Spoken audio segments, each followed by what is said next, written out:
नमस्कार दोस्तों, मैं विनोद स्वागत करता हूं आप सबका अपने इस चैनल थिंक मोर भारत पर। आज का जो विषय था वो मैंने स्वामी विवेकानंद की किताब ज्ञान योग से लिया था और जो इसका मैं टॉपिक पढ़ रहा था तो उसमें एक चीज़ था कि धर्म की आवश्यकता क्यों हुई और धर्म हमारे समाज, हमारे व्यक्ति में उसका जो उत्थान था या धर्म ने हमें उठाया या हमें जोड़ा या हमें अलग किया, उस चीज़ को लेकर के एक ब्रॉड माइंड और एक थॉट दी गई थी।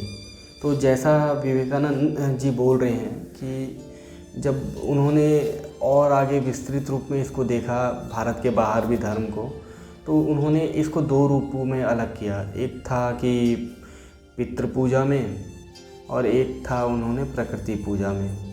तो आप देखेंगे कि जैसे मिस्र हो गया, बेबीलोन हो गया, अमेरिका है, चीन है और भारत में भी पितृ पूजा बहुत ज़्यादा किसी न किसी रूप में प्रचलित रही थी। पितृ पूजा जो प्रचलित रही उसमें आप देखेंगे कि मिस्र के लोग मानते थे कि जो व्यक्ति का जो शरीर है वो मरने के बाद भी उसका प्रतिरूप उसके साथ में रहता है और वो तब तक रहता है जब तक वो शरीर सुरक्षित है। तो इसी को लेकर के उन्होंने फिर पिरामिडों का निर्माण किया और पिरामिडों के बाद में फिर और आगे तक उनकी अपनी रिचुअल्स के हिसाब से वो लोग करते थे। फिर आप देखेंगे दूसरी तरफ बेबीलोन में तो उनका मान्यता था कि मृत्यु के बाद में जो उसका प्रतिरूप होता है उसमें उसकी भावनाएं ख़त्म हो जाती हैं, उसका स्नेह, उसका प्रेम जो होता है वो ख़त्म हो जाता है व्यक्ति से और वो जो जीवित लोग होते हैं उनको परेशान करता है, उनकी चीज़ें छीन लेता है, उनका ले लेता है। तो कहीं ना कहीं उसमें भी वो लोगों ने दिखाने की कोशिश की कि उसके पास में एक अलग सी शक्तियाँ आ जाती हैं। सेम आप भारत में देखेंगे तो भारत में पितृ पूजा का एक बृहद रूप देखने को मिलता है। कहीं ना कहीं व्यक्ति के अपने सुखों से लेकर के मिलता है। कभी इसको लोगों ने जो पितृपक्ष में मनाते हैं कि व्यक्ति की आत्मा, पितृ लोग आते हैं, उनका तर्पण करना पड़ता है, उसके बाद में देखना होता है। तो एक तो ये रूप था। दूसरा था प्रकृति की पूजा, जिसमें हम लोग नदियों, झरनों, सूर्य और बाकी छोटे छोटे घरों के आसपास के देवता की हम लोग पूजा करते थे। तो आप देखेंगे कि हालांकि विवेकानंद जी बोलते हैं कि जो पितृ पूजा का जो कंसेप्ट है वो हमारे शास्त्रों में देखने को नहीं मिलता है। और इसका एक प्रमाण एक चीज़ और से उठा सकते हैं कि जब भगवद गीता मैं कुछ हद तक उसको पढ़ रहा था तो इसमें यह था कि आत्मा कोई सिंपल सी चीज़ थी। आत्मा को ना कोई मार सकता है, ना कोई जला सकता है, ना कोई सुखा सकता है। तो इस तरह से करके एक श्लोक था वहाँ पे। अब वो देखते हैं तो पितृ वाला जो कंसेप्ट है टोटली अलग था कि आदमी मरने के बाद में दोबारा से वो आता है और पितृ लोग परेशान होते रहते हैं। पितृ लोग कौन परेशान होता है, मतलब आत्माएं परेशान होती हैं और आत्माएं फिर भटकती रहती हैं। व्यक्ति भटकता है, फिर पुनर्जन्म नहीं लेता है और जो कर्म कांड की जितनी चीज़ें हैं टोटली वो गीता के फिर विरुद्ध हो जाती है। अब मुझे समझ में नहीं आता है कि जो इसको चलाने वाले लोग थे, पंडित पुजारी और बाकी सब, उनको इसमें अपना फ़ायदा जो था उसको नज़र आया कि उन्होंने गीता को तो अडॉप्ट किया और साथ में इन्होंने कर्मकांड को भी चलाया, जो कि दोनों चीज़ें विरोधाभास थी। फिर आप देखेंगे कि हाँ, धर्म में एक चीज़ अच्छा था कि इसने लोगों को कहीं ना कहीं कनेक्ट करके रखा हुआ था कि हमारा पूरब से लेके पश्चिम, उत्तर से लेके दक्षिण तक लोग अलग थे, भाषाएँ अलग थी। एक कश्मीरी आदमी का खाना पीना, रहना सहना जो एक पंजाबी से बिल्कुल अलग मिलेगा, एक यूपी के आदमी का और एक साउथ के बिल्कुल आदमी का खाना पीना, रहन सहन सब कुछ अलग है, बोली भाषा भी अलग है।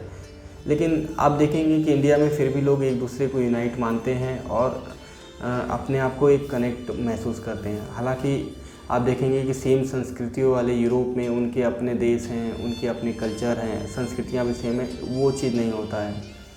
तो धर्म का तो एक ये काम था कि बहुत ज़्यादा लोगों ने यूनाइट महसूस किया। अगर मैं शिव को मानता हूँ तो मेरी श्रद्धा बद्रीनाथ के प्रति भी है, मेरी श्रद्धा रामेश्वरम के प्रति भी है और शिव शक्ति का कंसेप्ट होने की वजह से मैं अपने आप कामाख्या देवी के साथ भी जुड़ रहा हूँ और मैं बंगाल में तारापीठ के साथ भी जुड़ रहा हूँ।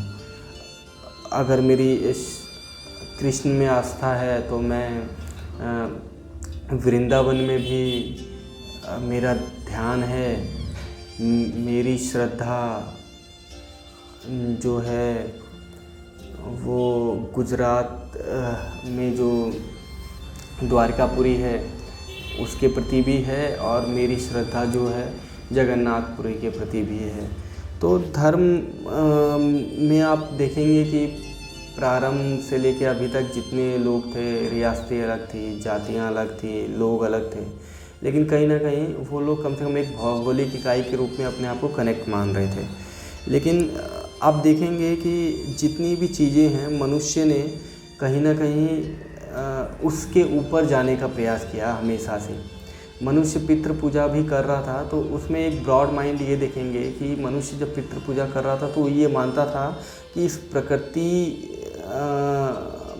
में कुछ ऐसी चीज़ें हैं जो उसकी इंद्रियों की सीमा के परे हैं, और वो वहाँ तक पहुँचने का प्रयास कर रहा था।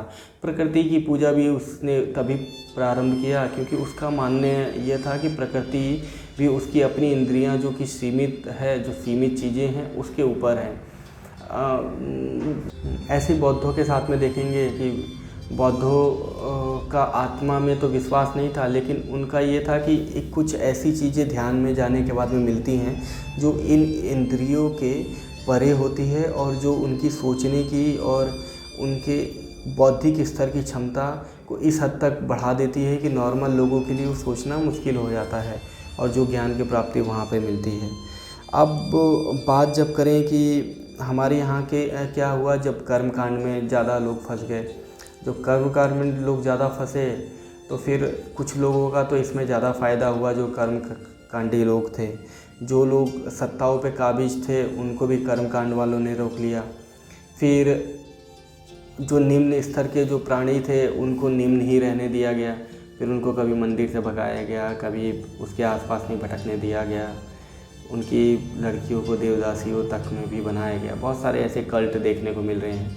हालांकि गीता में कृष्ण ने साफ साफ कहा था कि 4 वर्ण की मेरी प्रकृति और इसके हिसाब से और गुण कर्म के आधार पे मैंने इसको विभक्त किया है। तो गुण कर्म तो कहीं था नहीं, तो फिर धर्म में इसमें मिलावट के संकेत साफ साफ दिखने लगे। जब तक धर्म कुछ गिने चुने पंडित पुजारियों के हाथों में रहा तब तक इसका उदार होना संभव नहीं था, और लोगों ने फिर अलग अलग पंथ और संप्रदाय की तरफ मुड़ा क्योंकि समाज में उन्हें बहुत कुछ करने की छूट नहीं थी। तो वो लोग शमशान भी गए, वो लोग जंगल भी गए, और आपको अलग अलग रूप में इसका परिष्कृत रूप दिखेगा। लेकिन मनुष्य के अंदर एक चीज़ जो हमेशा से था कि उसको इस इंद्रियों के परे जाना है, इंद्रियों के ऊपर जाना है, क्योंकि एक ऐसी सत्ता है जो इसके बाहर है। और फिर वो ये मानने लगा था कि उसका जो इंद्रियां हैं, उसका शरीर है, वो एक सीमित अवस्था तक है और उसके पार तक जाने का वो साधन हमेशा से निरंतर खोज रहा था। उसमें उसके अलग अलग प्रयास थे। और आप ये भी देखेंगे ना, एक चीज़ और था कि आप जितने प्रेम से भोजन करते हुए कुत्ते और एक भेड़िए को देखेंगे जिस चाव के साथ में, उसमें बहुत सारे मनुष्यों को नहीं देखेंगे। अगर उनकी बौद्धिक क्षमता थोड़ी और ऊपर हो जाती है तो भोजन से उनका ध्यान और आनंद हट करके उनका कला, साहित्य, दर्शन इन सब में हो जाता है। आप देखोगे अध्यात्म इसके ऊपर की भी चीज़ है। तो विवेकानंद जी का एक ब्रॉड माइंडसेट रहा था इसको लेकर के। उनका माइंडसेट ऐसा नहीं रहा था जो आजकल के समय में दिखाते हैं जो पुराणों में दिखाते हैं, अपनी कथाओं में लिखते हैं। वो उन्होंने एक अलग तरीके से लिया था इसको। तो देखते हैं आगे और कहाँ तक अपनी यात्रा चलती है। फिर हाजिर होता हूँ आपके साथ में एक नए टॉपिक और एक नए विषय के साथ में। तब तक के लिए नमस्कार।